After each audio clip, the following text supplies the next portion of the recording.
Hey y'all, and welcome to my channel.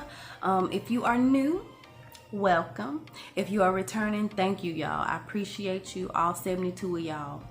But anyway, yes, same outfit. But if you've been watching, you already know I'm trying to get 3 videos done tonight. At least 3. If I can get one more out, I'm gonna get one more out. And I don't feel like going in and out of my room trying to change clothes because my baby is sleeping. Her ass, literally, she just woke up though. It's like 1:30 in the morning and she just woke up. But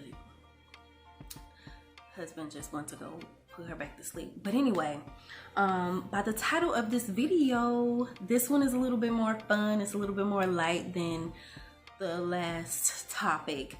But I wanted to talk about how, I feel like, I don't know why in my head, I automatically think that people know the difference between union and non-union work, or SAG, which is the Screen Actors Guild. Like sometimes I'll say it's a SAG gig, and people are like, what does that mean? But the one thing as an actor that makes you professional is when you are a part of the SAG union. It doesn't mean that you're not professional if you're not a union member, but it definitely adds to the value of your resume.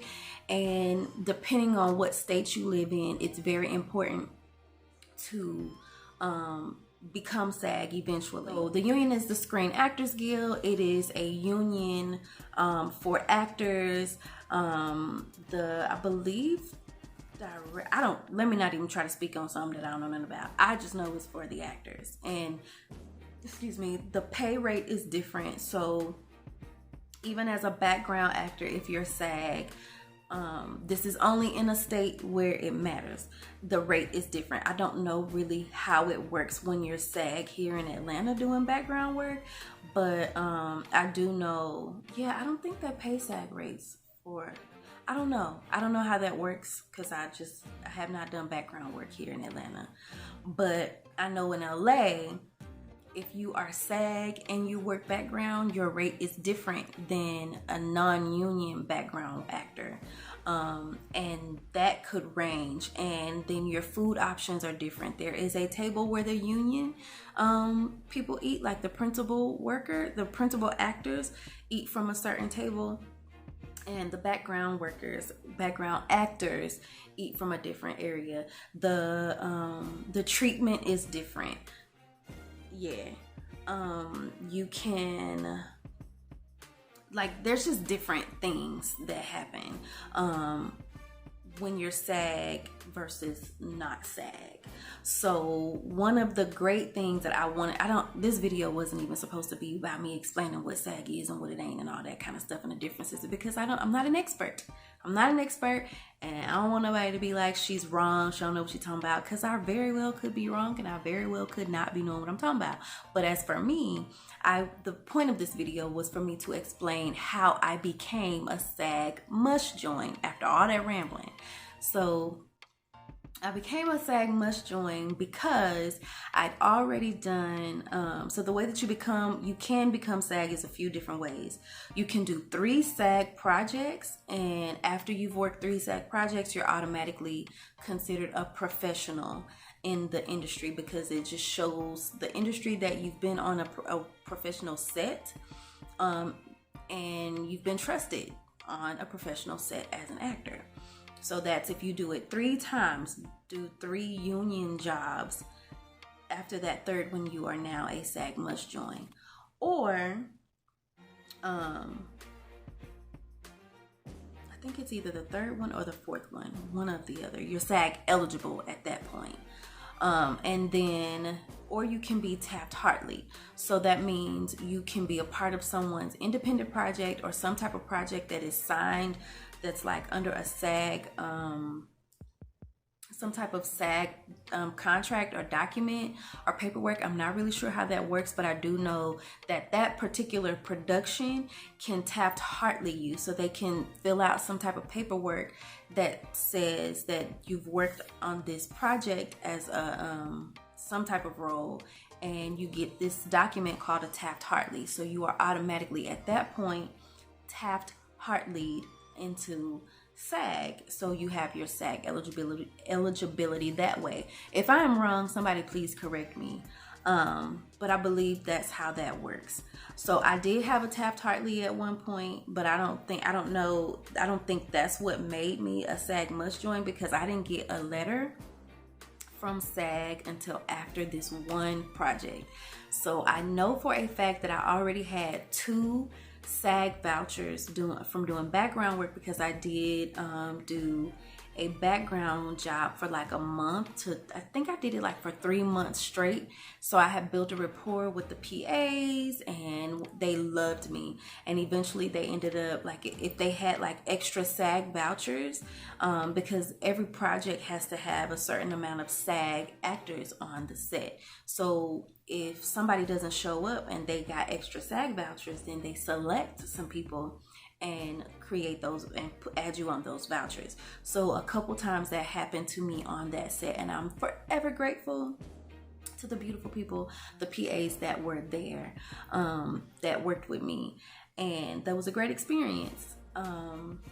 So after that, a few years passed by. I was pregnant. So this was in 2017.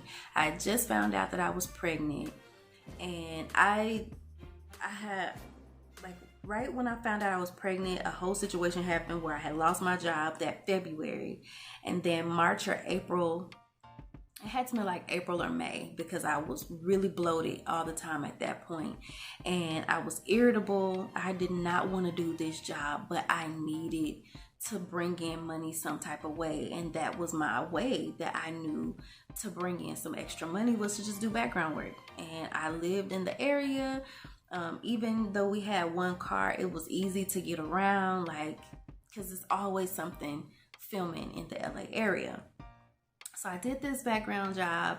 I had an attitude while I was like, I just was not in the mood, because the old me years before that, like, because that was 2017 and I had been doing background in like 2013 and up, 14, 15, 16. So like I had already done background often, and you know, a lot, though, 4 years prior. So by then I was just like, I'm over it. I'm just here because I just want my money. I just need a check.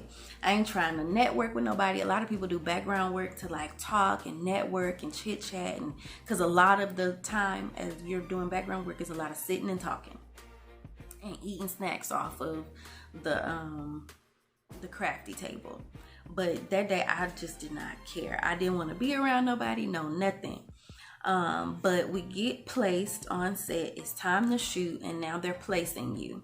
So they're placing us or whatever, and they placed me. At first I was like sitting at this table. It was like a lounge scene, like an open mic type of scene, and I just didn't care. I was just like, okay, wherever y'all put me, that's where I go.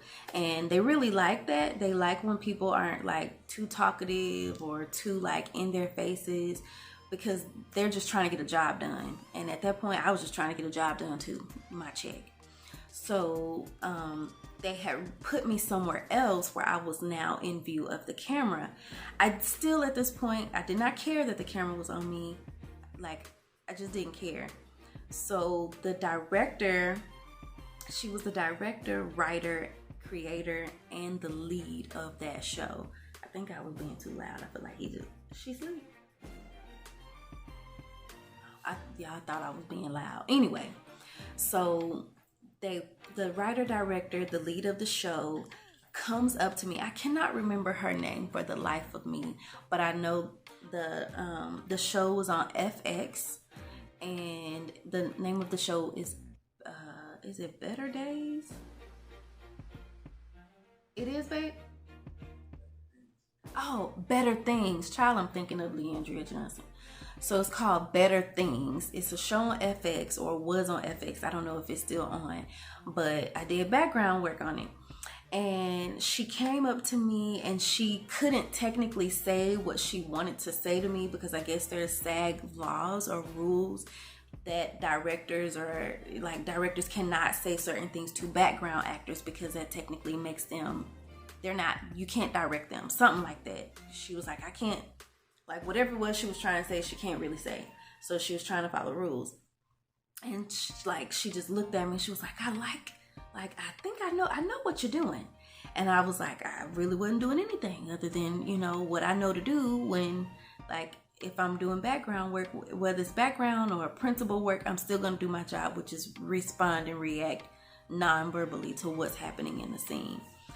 So that ends, and we're all supposed to go back to where we are holding area. But I think the AD comes to me and she was just like, such and such wants to see you. I cannot remember her name. But she was like, are you represented? No, she didn't ask me if I had representation. She asked me if I was SAG. And she was like, can you say such and such line for me? And it was a really simple line. I repeated it. She was like, perfect. Such and such is going to give you your paperwork. So pretty much that quickly, with my attitude, me not really talking to people, I just went with the intention of getting my check, which would have been like $170 something at that time, because it really wasn't a long day.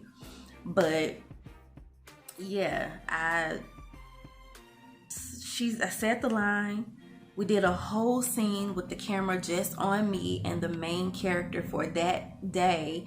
And it was bomb. Like, it was like all the other background actors was like, congratulations, this is huge.